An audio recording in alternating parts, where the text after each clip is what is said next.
Okay guys, what's up? So Master Tech once again. Okay, so in this video I'm going to show you the Gotranscript audio test answer as of February 18, 2020.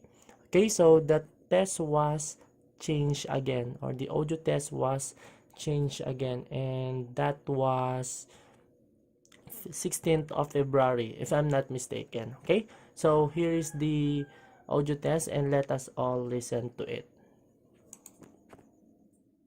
This audio is used for the transcriber test at Gotranscript. Hello guys, today is the 16th of February 2020.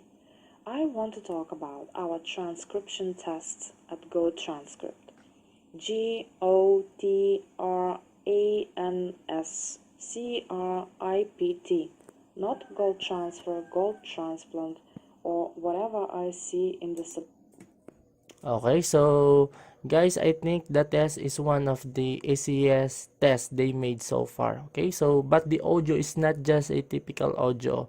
When you are going to listen to it, it contains a message, especially to those who want to pass Gotranscript using a trick, which is what we call cheating. And I know some of you already know what does it mean. Okay, so but anyway, the voice of the speaker is very clear, guys. That's why it is easy to transcribe. Anyway, let's go back again. So this is 5 minutes audio test, and it's not that hard. Anyway, this is the script that I made, so don't worry guys, I followed all the rules and I transcribe it in clean verbatim way. Okay, so this is the full audio test script, and I don't have any timestamp which is unintelligible or inaudible, but again I'm going to say that it is not 100% because I also make a mistakes too. Okay, so this is your basis, and I think it will help you to get rid of it or to get hired or to pass in Gotranscript. Okay, so just review the guidelines and check my script very well. Okay, so before that guys, I want you to specify something, so I'm going to highlight all of the words or the phrases or the sentence that you are going to focus on.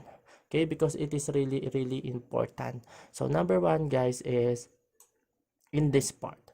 So it does not mean you have to become a crime analysis. Okay, so simple punctuation and proper usage of all the.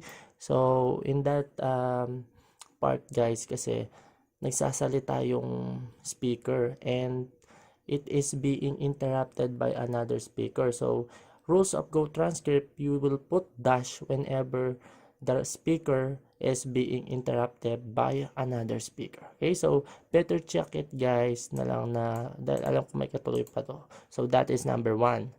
Okay, so rule naman yan guys, makikita nyo naman yan sa Gotranscript guidelines. Okay, and number two guys is check it if it is really about Neisseria gonorrhea, work of a French sociologist and Pierre Bourdieu. Okay, so better check that also. And next one is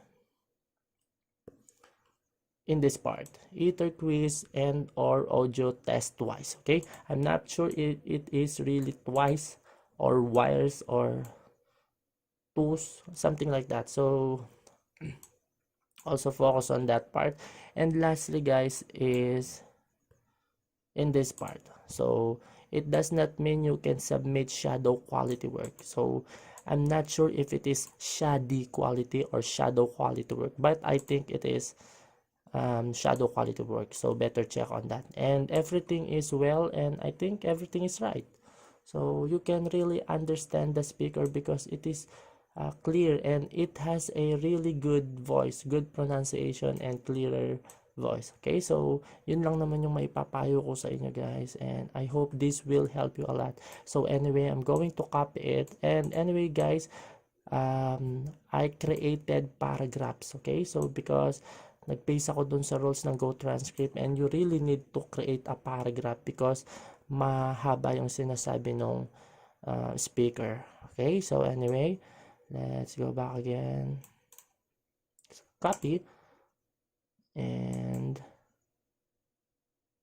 so I'm going to Control A, paste. Okay, so that's it. In the submitted tests,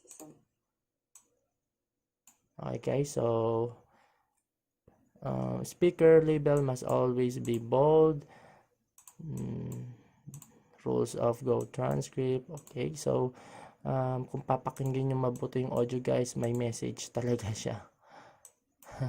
So better kapag talagang gusto mong mag-apply dito guys, paghirapan mo. Okay, so this is already the basis. I give you already the script, so you are just going to review and polish that script, and especially those spellings and those grammars, periods, proper punctuation. Okay, so I hope guys this will help. I'm not going to submit it because it is just a dummy account. Okay, so guys, again, good day and have a safe day. Okay, so I hope this will really help you. Okay, so don't forget to subscribe on my channel if this is helpful to you. Okay, so thank you so much.